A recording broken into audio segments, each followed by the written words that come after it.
I'm going to switch to English and talk about Mary Queen of Scots as a learned lady in 18th century collective biographies. And I'm going to focus on the case of George Ballard's collective biography, which is entitled Memoirs of Several Learned Ladies of Great Britain, a book that was published in 1762. Born on the 8th of December 1542, Mary Queen of Scots was the daughter of James V, King of Scots, and of Mary Guise-Lorraine. She was forced to leave Scotland to escape the English army, sent up north to capture her, to secure her betrothal to the English heir Edward VI. This is how she ended up in the court of the Children of France, based in Saint-Germain-en-Laye, where she grew up and was educated with Henry II's children, namely the Dauphin François, her future spouse, Elizabeth, Claude, Charles-Maximilien, Edouard Alexandre, and Margaret. All historians agree on the fact that she learned Latin from the age of 12 and studied Italian, rudimentary Spanish, and smattering of Greek and Hebrew, as well as geography, history, and rhetoric, and of course the social accomplishments expected from a 16th century young lady. Those included embroidery, drawing, dancing, singing, and playing the lute, as well as practicing sports such as tennis and horse riding. Historians, however, do not agree on the extent of her curriculum and on the part that gender played on the way it was designed. Yet, that central question underlies most of the texts in the chorale about female education in which she features. The matter at stake was, in fact, not only to decide whether women needed an education or not, but whether that education should be different from that of men. Mary herself had taken part in the debate in her youth through a scholarly exercise which consisted in 25 letters in Latin written on learned women, 25 letters in Latin on learned women, written between July 1554 and January 1555. That exercise was supervised by her schoolmaster, Claude Millet or Millot, and it was meant to prepare her for an oration she gave in the Louvre in front of the king and his court, in which she argued that the career of science and learning should be open to women as well as to men. Her arguments had been based on examples, which was standard practice in the Querelle des Femmes since at least Christine de Pisan, and it is therefore not surprising to find that after her death, she herself became a recurring example in the collective biographies of women. She appears in the collective biographies of the 17th century by Laforge, Buffet, and Guillaume. And after the 17th century, prosopographies of learned ladies fell out of fashion in the wake of Cartesianism that privileged ontological reasoning to prove the intellectual equality of the sexes. The most representative defender of women in that line of thought is obviously Poulain de la Barre. But at the end of the 18th century, when the not so enlightened part of the Enlightenment multiplied their attacks against women's inability to learn, the collective biographies of learned ladies came back in fashion. And Mary Queen of Scots was revived as an example of what women could achieve if given the opportunity. We find her in different texts on both sides of the channel, in the Memoirs of Several Learned Ladies of Great Britain by antiquarian George Ballard, in Histoire abrégée des philosophes et des femmes célèbres, published in 1772 by Richard Girard de Bury, a lawyer by trade, and in Philibert de Ribalier and Charlotte Cosson's Notice alphabétique de celles qui se sont distinguées dans les différentes carrières en sciences et de beaux-arts, published in 1776. In this paper, I have decided to focus on George Ballard's Memoirs of Several Learned Ladies of Great Britain to study how a Queen of Scots fit in the national narrative of Britain in an age of nation building. I will first explain the interest of George Ballard in the woman question and his antiquarian approach to writing women's education into history. Then I will turn to Mary, Queen of Scots specifically and comment on Ballard's interest in the Scottish Queen and his depiction of her princely education. So there is only one British collective biography of learned women printed in the 18th century in which Mary, Queen of Scots has an entry. This is the Memoirs of Several Learned Ladies of Great Britain, written by the amateur antiquarian George Ballard over more than 50 years and published privately in 1762, the same year as Rousseau's Émile. Ballard's originality, for that matter, does not lie in his mention of Mary, Queen of Scots, but in his writing a history of learned women, a unique and remarkable deed in itself. This explains why the memoirs were, I quote, used as a privileged source for many subsequent studies until the 20th century, and was considered in the 1980s as, I quote, a landmark in the history of feminism. Ballard's commitment to stand up for women cannot be merely accounted for by his life on psychological grounds. But some biographical elements cannot go unmentioned, for they establish how the writing of his defense of women's access to education was facilitated, if not entirely made possible, by key women in his life. This is the case first of his mother, who supported him financially when he neglected his paid employment as ladies' dressmaker, her trade he had learned with his older sister, who also initiated him to antiquarianism. Then he was encouraged in this ambitious task by two women from the Blue Stocking Circle, Sarah Chapone and Mary Delaney, to whom he dedicated the second volume of his work in gratitude.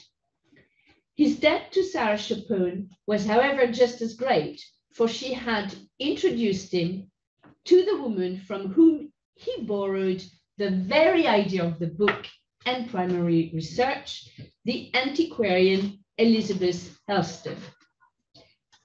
Elstob was a living history lesson of what women could achieve when given the opportunity to study, but also of the lack of opportunities that learning actually offered them in 18th century England.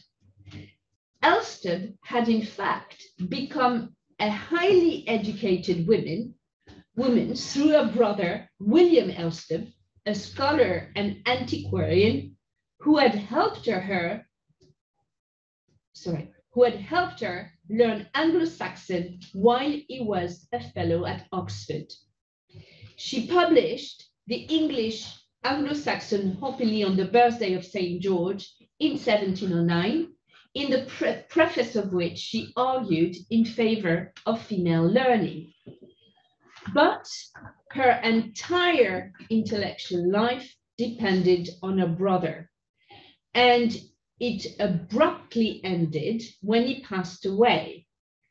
When he died, she was left with no money and no room of her own, in the metaphoric, if not physical sense, to write the history of learned ladies she had started. When Elstob met Ballard, she excavated a rough notes that included 40 entries and passed them on to him so that he could resume her work.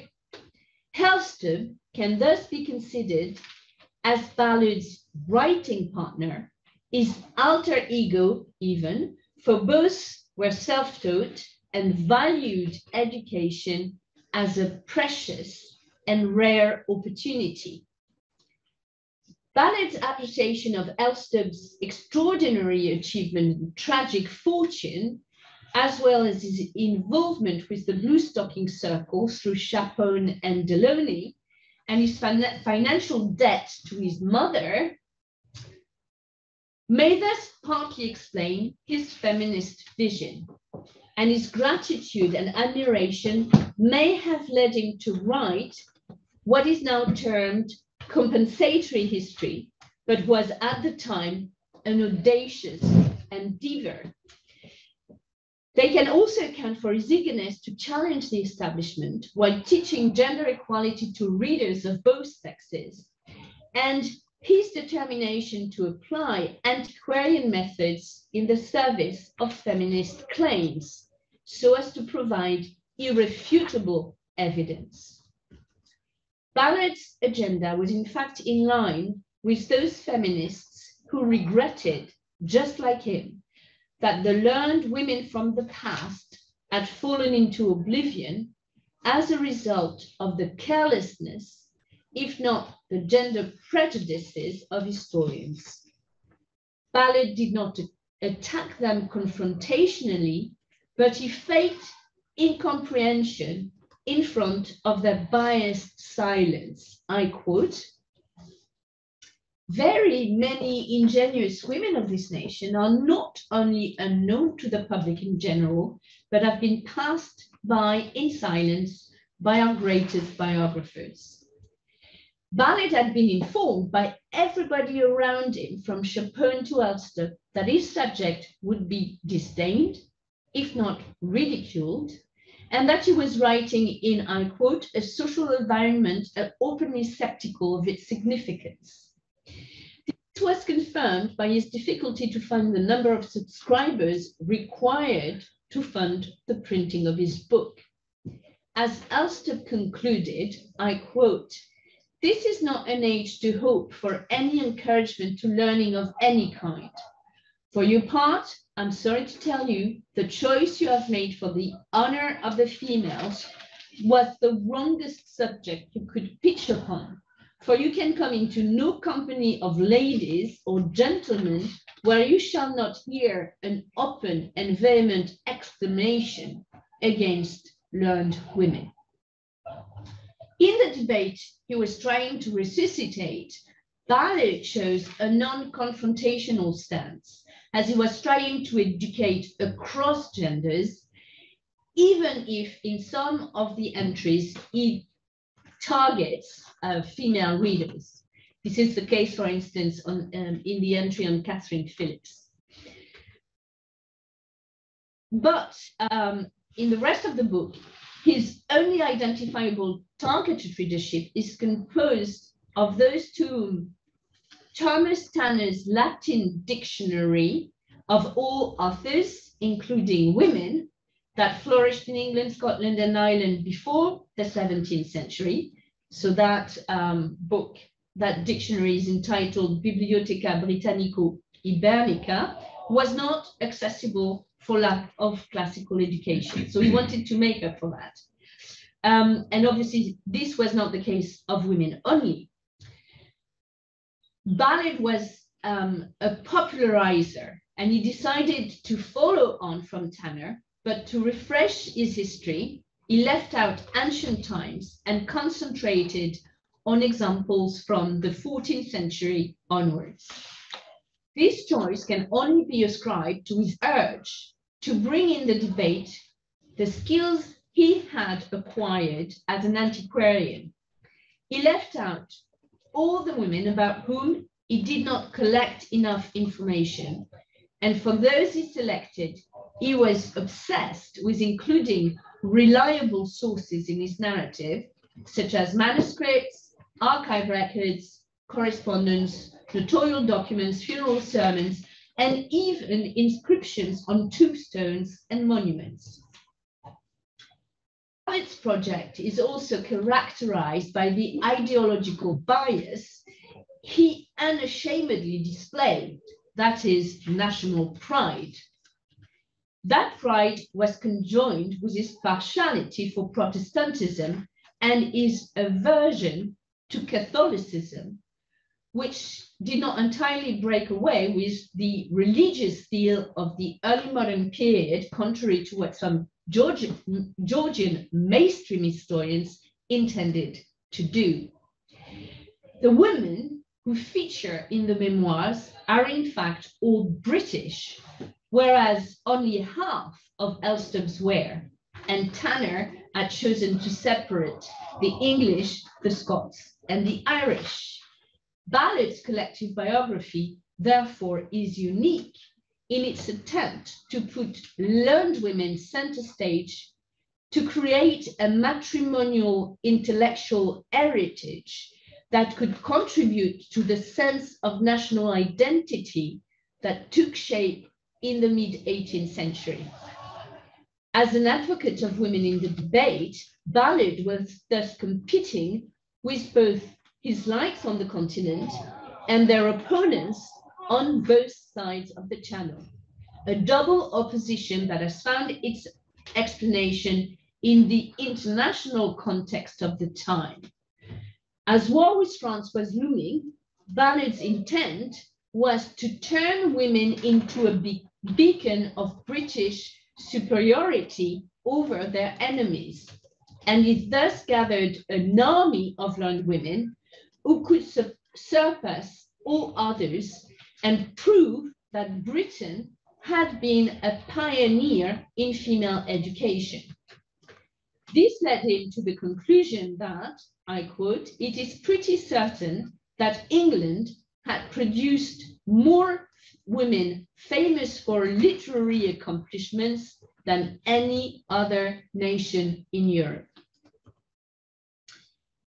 Ballard's abhorrence of popery also transpires through the volume and its many apological comments towards women whose learning and intellect led to the Reformed faith and its victory.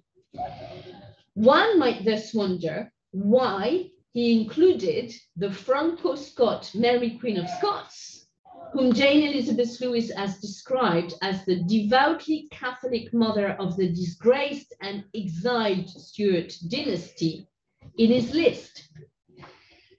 And this not even a decade after the 1745 Jacobite rebellion. The reasons seem to be plural. First, Mary Stuart was very popular at the time, both in the theatre with John Bunce's Albion Queens, on canvas with Hamilton and Runciman's paintings of her abdication, and in the works of antiquarians who revisited the Casket letters, as well as the places where she had been held captive. In the 1750s, Mary Queen of Scots became precisely a unifier that could bring together the Scots and the English, the Jacobites and the Hanoverian Whigs, the Protestants and the Catholics. Second, if Ballard highly praised those women who early in the 16th century supported the Reformation and had the audacity to break away with Rome, this was not, however, something he systematically expected from them. Instead, in keeping with his sometimes patronizing stance, he more than tolerated the Catholic devotion of women who did not challenge the religious education they received.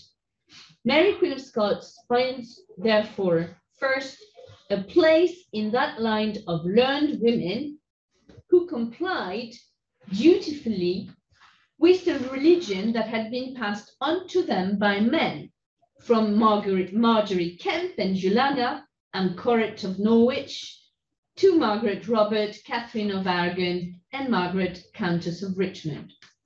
All these Catholic women were praised by Ballard, not condemned like the Catholic priests who misguided them.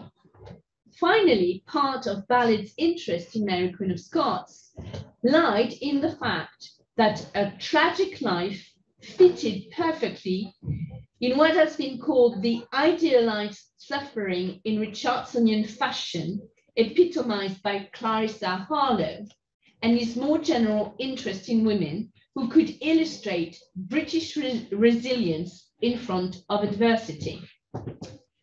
Ballard was also keen to concentrate on role models who could personify the modest woman, and around the time Walter Goodall was writing his examination of the letters said to be written by Mary Queen of Scots, published in 1754, to exonerate her from all part in the murder of Henry Darnley, Ballard purely and simply ignored the accusations of sexual misconduct that had made her a Black legend since the time of the events. On the surface, and though he banked on the sentimental cult of the Queen of Scots, Ballard, however, intended to differentiate himself from those who focused on the sorrowful story of the Queen of Scots, among whom features first the author of the Memoirs of the Imprisonment and Death of Mary Queen of Scots, published in 1727. He considered the historiography of Mary Queen of Scots as deficient, for it was more concerned with her misfortunes and tragical end, and not enough with her education. He comments that her historians, I quote, have almost all forgot to transmit to posterity an account of her education and what part she bore in the Republic of Letters. To fill this blank in the historical narrative, Ballard thus went back to the early days of that education in Scotland. With no antiquarian proof, though, to back up his statement, he situated this primary education on the Isle of Inchelm, where she found sanctuary a few weeks in 1547 after the defeat of the Scots during the Rough Wooing, which is an Anglo-Scottish war. The first reference clearly introduces Mary as an icon of resourcefulness in front of the enemy. Yet, it cannot go unnoticed that in that instance, the enemy was England, just like it cannot go unmentioned that Mary was 4 at the time, so her agency in those days was more than limited. Ballard is not only embellishing here what she actually learned in Scotland, he is also rerouting Mary's French education in her Scottish past.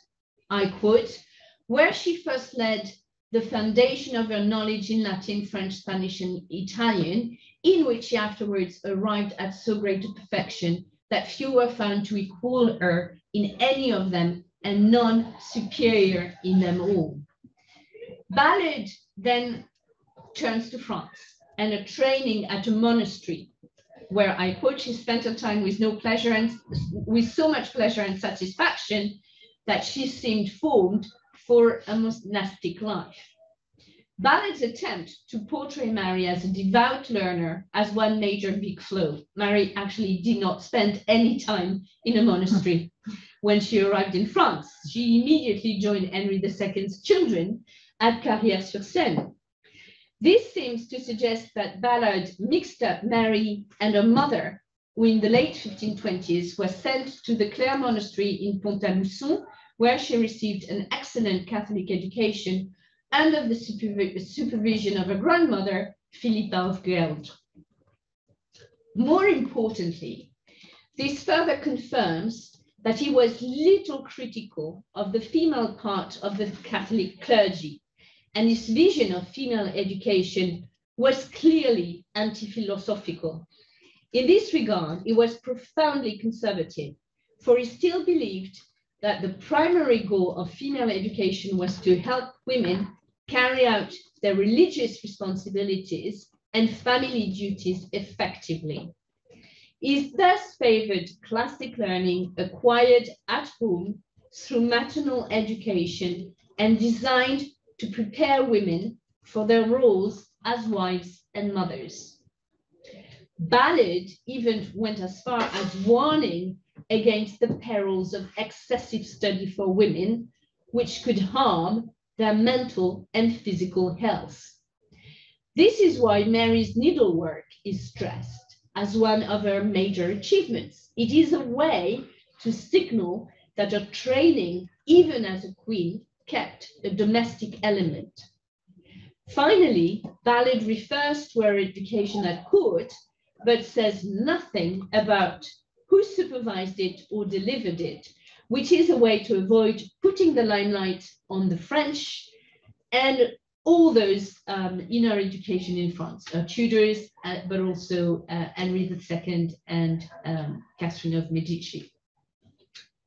He mentions a good comment of foreign languages and Latin and its climatic demonstration in an oration of her own composition in that language, which she spoke in the Great Guardroom at the Louvre before the royal family and nobility of France. So this is the oration she actually gave on Learned Lady. But he does not go as far as to mention the topic of the oration, that is Mary's defense of women's intellectual abilities. Yet, Mary's learning is not merely depicted by Ballard as as that of a bourgeois woman. He is, on the contrary, careful not to deprive her of her royal aura.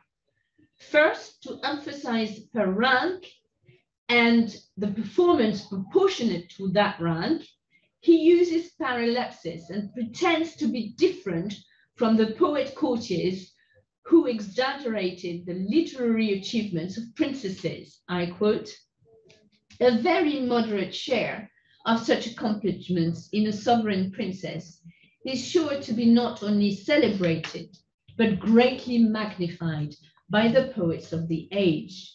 But these queen's attainments are as well attested by historians as they are commended by poetic writers." Then he resorts to hyperbolic appraisal to make up for the lack of antiquarian facts.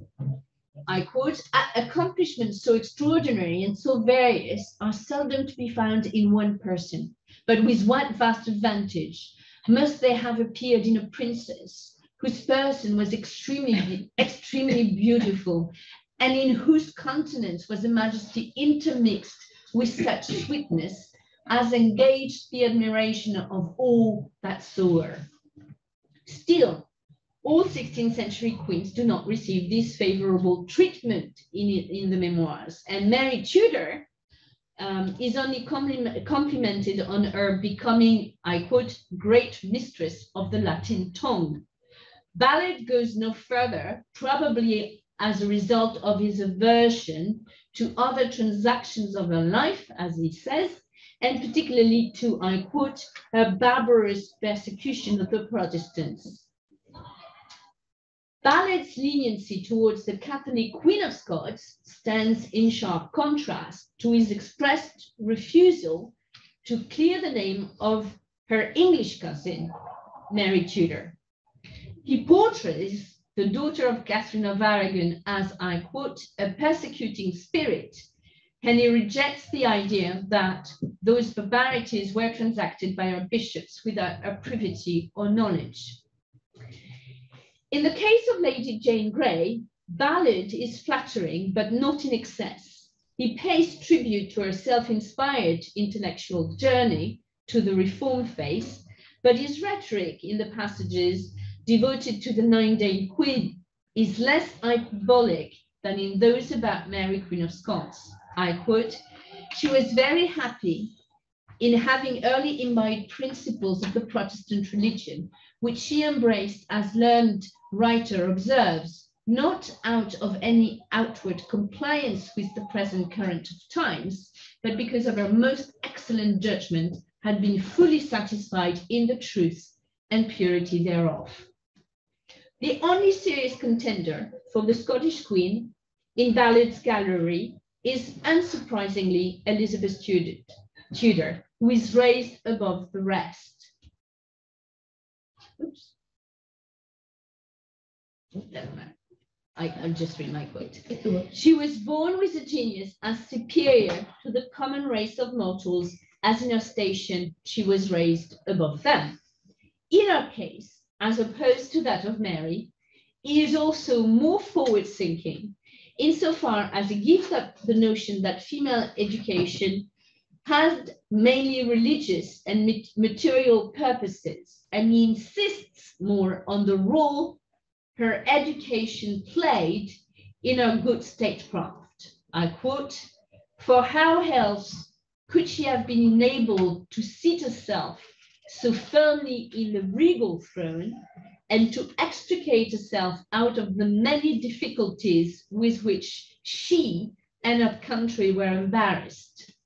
Ballard's indulgence towards the English Queen also transpires in his refusal to make her answer for her violent actions, as he did with her sister, Mary, and his dismissal of the role she played in the execution of Mary, Queen of Scots, who was denied access to her by an agent not even named.